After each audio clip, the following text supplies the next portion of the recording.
અને ત્રીજો પોર થયો અને ત્યારે જોતા હતા બધા ખૂબ સારી રીતે, પણ ગામમાં ઘણી જગ્યા આપણે હોય, તમે આટલા ઉછાથી અહીં દાદ આપો છો, ઘણા ગામ અમારે એવો હોય કે એમને મજા આવતી હોય પણ એને બીજી આકલા પડકારાની ખબર જ ન હોય. મજા આવતી હોય પણ આકલા પડકારા કાંઈ કરે નહીં, કાંઈ આમ હલે સલે નહીં, તો અમને થાક લાગતો એવું લાગે.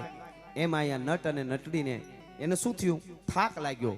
એટલે તાલ બજાવતા બજાવતા બજાવતા બજાવતા ત્રીજો પોર રાત્રિનો ગયો ને, પણ એવી કલાકારી હતી, એવી કલાકારી, એવી કલાકારી. હવે સાંભળજો, આ તો સાંભળેલી વાત છે જૂની.